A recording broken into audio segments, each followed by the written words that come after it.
I moved into my apartment in a relatively new building in June of 2021. It was on the second floor and was the second to last unit at one end of the straight hallway. The building had units on both sides with around 10 units per floor. My apartment was a nice one-bedroom, 1.5 bathroom unit with a living room and kitchen. When I first moved in, most of my neighbors were friendly people who I got to know a bit from talking in the halls or elevator. The person who lived in the unit right next to mine was a nice older woman who I would chat with sometimes. She ended up moving out about 9 months after I moved in. In her place, a man who looked to be in his 30s moved in. I introduced myself and welcomed him to the building shortly after he moved in, but after that brief conversation, I rarely saw him. Occasionally, I might see him leaving or coming home, but he kept to himself. About 6 months after he had moved in, I was up late one night and heard some odd pounding coming from his apartment. It wasn't too loud, but the walls in the building were decently thick, so any noise was noticeable. I figured maybe he was hanging a picture or something and didn't think much of it. However, the next night I was woken up by the same pounding noise coming from his apartment. This time it was a little louder and startled me awake, since I'm a light sleeper. I tried to just ignore it and go back to sleep. The following night, though, things got much more alarming.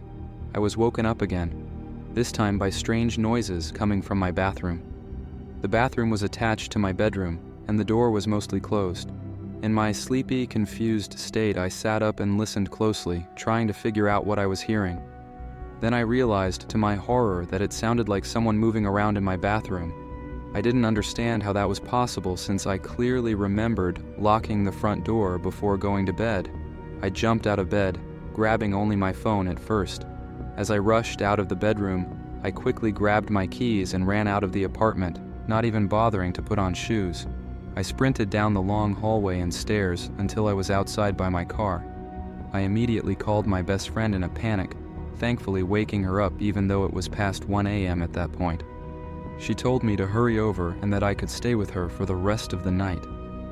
The next morning, we went back to my place so I could get some things and to survey any damage. Shockingly, nothing appeared disturbed or stolen at first glance. The apartment was intact and quiet. My friend came with me for safety as I searched every room, but found no signs of an intruder. I was baffled about what I had heard the previous night. As I went through the details with my friend, we walked into the bathroom where I had heard the sounds. The bathroom was a decent size with a bathtub, shower combo, sink, and toilet. There was a large storage cabinet to the right of the shower that I rarely used besides storing some extra towels and blankets. I opened the cabinet door and noticed some items shoved around slightly. That's when I saw a large jagged crack in the wall that I knew hadn't been there before. My neighbor's apartment shared that wall. A chilling realization came over me then that it must have been my neighbor in here last night. I shifted some towels and saw that a significant chunk of the drywall was loose. Someone had clearly punched or kicked through from the other side to make a hole. Horrified at the violation of privacy, my friend and I left immediately and called the police. After an investigation, the neighbor admitted to making the hole in the wall and entering my apartment through it. However, he never disclosed what his intentions were. I moved out as soon as my lease was up, not feeling safe living next door to him another day. I'm just relieved I woke up when I did and was able to get out unharmed. I make sure to check for any strange cracks or holes in the walls now before renting a new place. This experience taught me uncomfortable truths about what people are capable of, and that no matter where you live, you can't feel completely safe. I'm thankful I listened to my instincts so I could avoid finding out what might have happened if I hadn't woken up that night.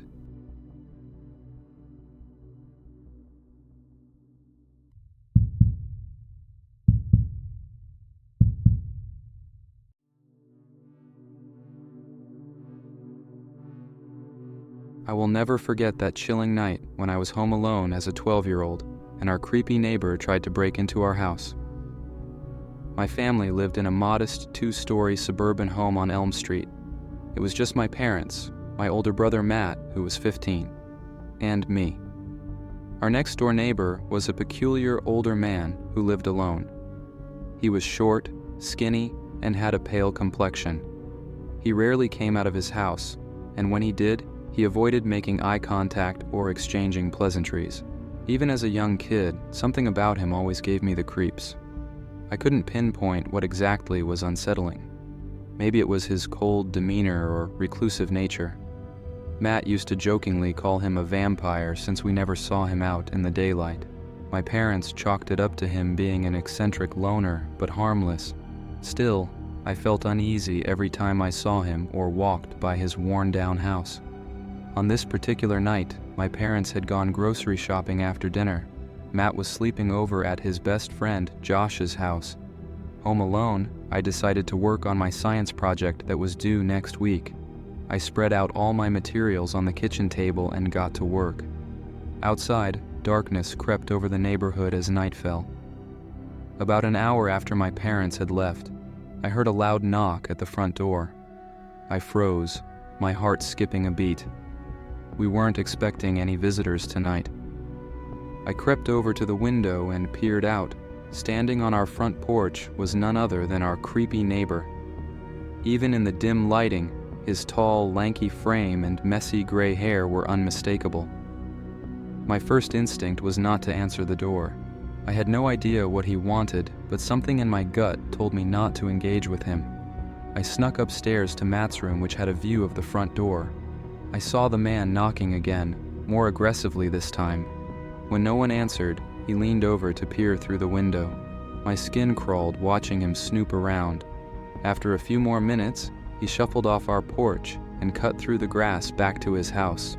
Relieved, I started heading back downstairs, but I froze when I heard a rattling at the back door off our kitchen.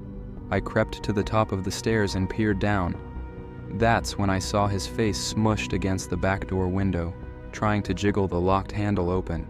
A wave of fear washed over me. I had to stop myself from screaming. This was no friendly visit from a neighbor. He was literally trying to break into our house.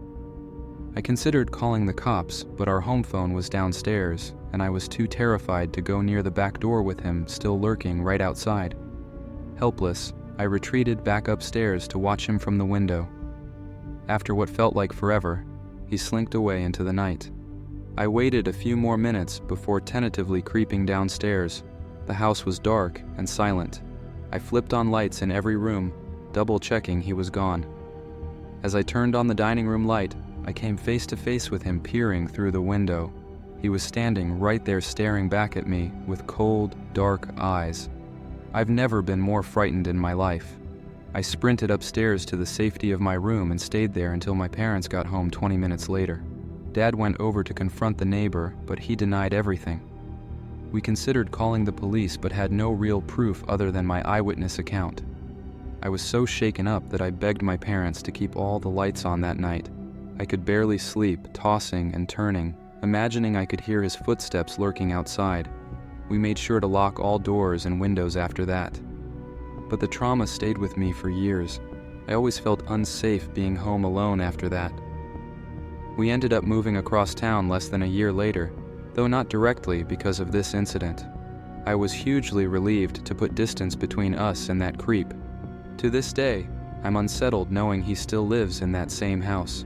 I often wonder if he was just confused that night and didn't realize it wasn't his home, but his persistence and the look in his eyes told me his intentions were far more sinister. I'm just grateful he wasn't able to get inside.